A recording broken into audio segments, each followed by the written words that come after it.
Warga negari perlu turun ke jalan juga untuk menuntut hak mereka.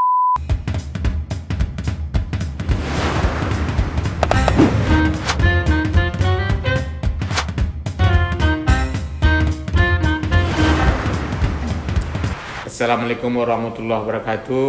Selamat datang di Literasi Live. Saya Profesor Dr. Afrizal MA, salah seorang guru besar sosiologi Fakultas Ilmu Sosial dan Ilmu Politik Universitas Andalas dengan bidang kepakaran konflik agraria.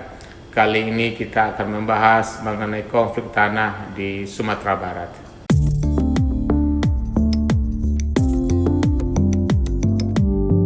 Konflik tanah, saya disebut sebagai konflik agraria juga, telah terjadi semenjak awal 80-an ketika ekspansi sawit terjadi dan juga akibat investasi dalam bidang pertambangan.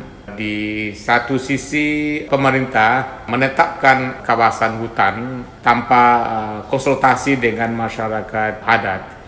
Di sisi yang lain, masyarakat adat atau masyarakat nagari di Sumatera Barat memandang bahwa tanah termasuk hutan yang ada di dalam wilayah nagari mereka sebagai hak mereka sebut sebagai hak ulayat.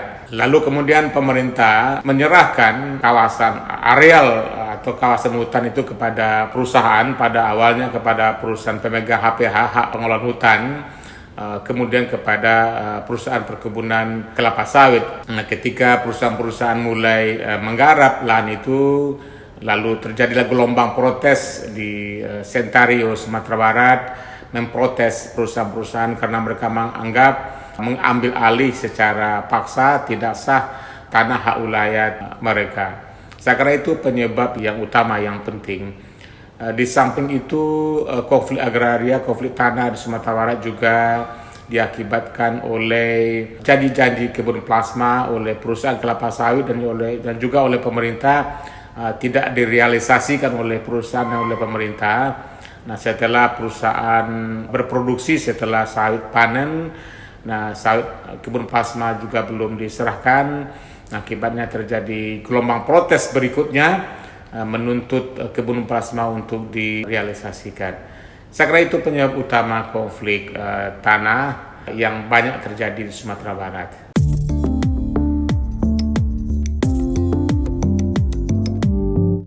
Ya, konflik tanah yang terbaru di Sumatera Barat itu sebenarnya sudah berlangsung lama, tetapi kemudian dia maju mundur ya. Itu salah satunya adalah konflik antara PT RAP dengan komunitas nagari Bidar Alam di Solok Selatan. Pimpinan adat bersama warga nagari Bidar Alam menuntut dikembalikan tanah kepada mereka, tanah yang dikuasai oleh PT RAP, karena menurut mereka PT RAP itu sudah ingkar janji tidak membangun kebun plasma seperti yang mereka tuntut. Kemudian PT RAP tentu tidak bersedia mengembalikan tanah itu dan terjadilah konflik berkepanjangan antara kedua pihak, dan konflik itu maju mundur, kadang-kadang bereskalasi. Kasus yang terakhir adalah beberapa warga setempat yang memanen buah sawit di dalam perkebunan perusahaan dilaporkan oleh perusahaan ke polisi. Akibatnya beberapa orang kemudian ditahan. Itu adalah konflik terbaru. Konflik yang lain adalah konflik antara warga Air Bangis dengan pemerintah Sumatera Barat di akhir 2023 kalau tidak salah. Sebelum kejadian di Rempang, ramai-ramai mereka memprotes pemerintah Sumatera Barat karena menyerahkan tanah itu sebagai lahan untuk PSN, proyek strategi nasional. Mereka menyatakan itu lahan garapan mereka, itu tanah ulayat mereka. Lalu mereka berdemonstrasi di depan kantor gubernur beberapa hari. Mereka tinggal di Masjid Raya Sumatera Barat yang sekarang berubah menjadi Al Minangkabawi ya. Ya, itu contoh-contoh konflik terbaru, konflik tanah di Sumatera Barat.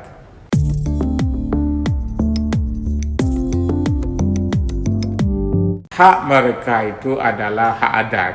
Kalau di Minangkabau disebut sebagai hak ulayat. Itu juga diakui oleh negara. Ya, dalam UU PA itu diakui. Cuma memang pengakuan hak ulayat itu tidak sekuat hak pribadi ya, seperti sertifikat hak milik. Hak ulayat itu pengakuannya tidak begitu kuat oleh negara. Itu sebuah persoalan juga ya, mengapa kemudian negara enggan mengakui hak ulayat itu. Jadi kalau menurut saya hak mereka itu kuat, terjustifikasi baik oleh hukum internasional dan hukum undang-undang pokok agraria juga mengakui. Tapi kemudian memang undang-undang turunan berikut melemahkan pengakuan terhadap hak ulayat itu, dan itu memang problematik, dan itu memang salah satu penyebab hak ulayat itu sulit bagi mereka untuk mempertahankannya ketika pemerintah menghendaki tanah itu.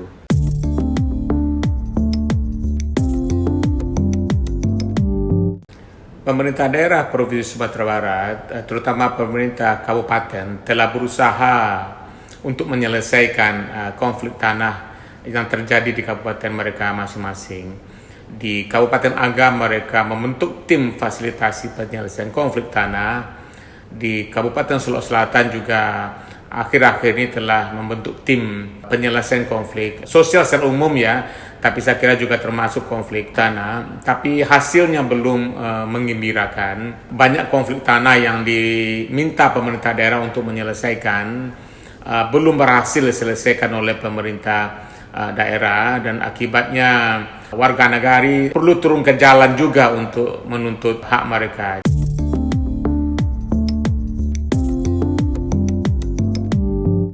Sejauh ini perusahaan belum menggembirakan niat baik mereka untuk menyelesaikan konflik tanah di Sumatera Barat. Kalau pada tingkat internasional dikenal yang namanya RSPO, Roundtable Sustainable Palm Oil, Badan Internasional Kelapa Sawit, yang juga menyelesaikan konflik antara masyarakat dengan perusahaan kelapa sawit. Telah banyak terobosan yang dilakukan oleh RSPO, tapi riset saya yang terakhir memperlihatkan peranan Badan Complaint System dari RSPO itu untuk menyelesaikan konflik tanah, termasuk yang di Sumatera Barat, belum menggembirakan.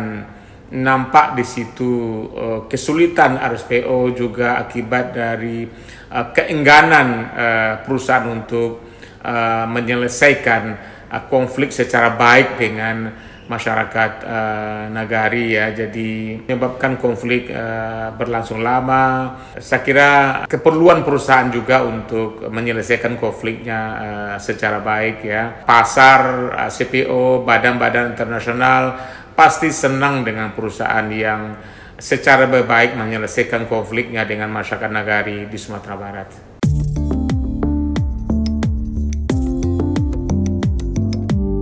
Untuk rencana investasi di sektor kelapa sawit atau pertambangan, perusahaan betul-betul melaksanakan apa yang disebut sebagai prinsip FPIC atau Free Prior and Informed Consent, yang sering dikenal juga sebagai Padiatapa, dalam proses pembebasan tanah itu. Saya kira tidak saatnya lagi untuk melakukan kecurangan, melakukan kekerasan di dalam pembebasan tanah itu.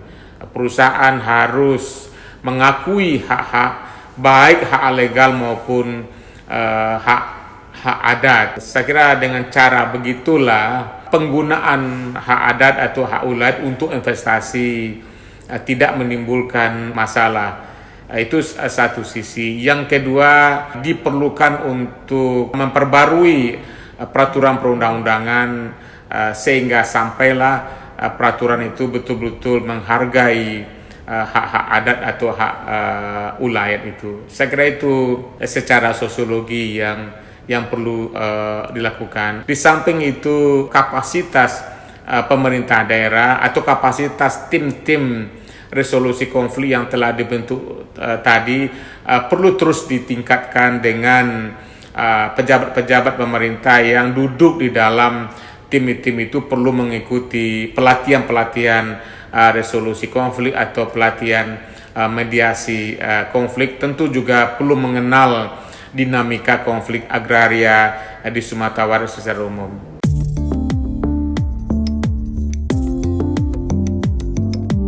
Saya berharap di sisi perusahaan untuk betul-betul menerapkan prinsip FPIC itu atau Padia Tapa itu di dalam penyelesaian konflik.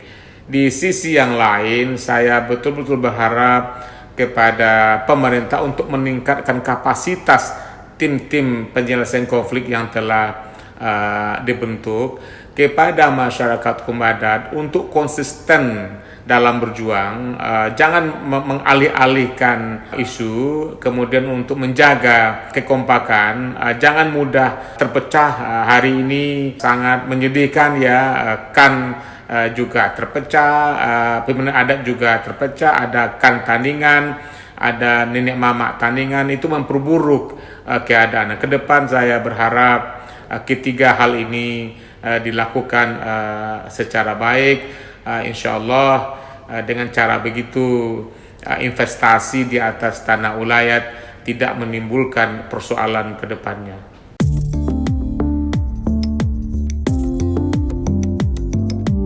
Saya Profesor Dr. Afrizal MA, sampai jumpa.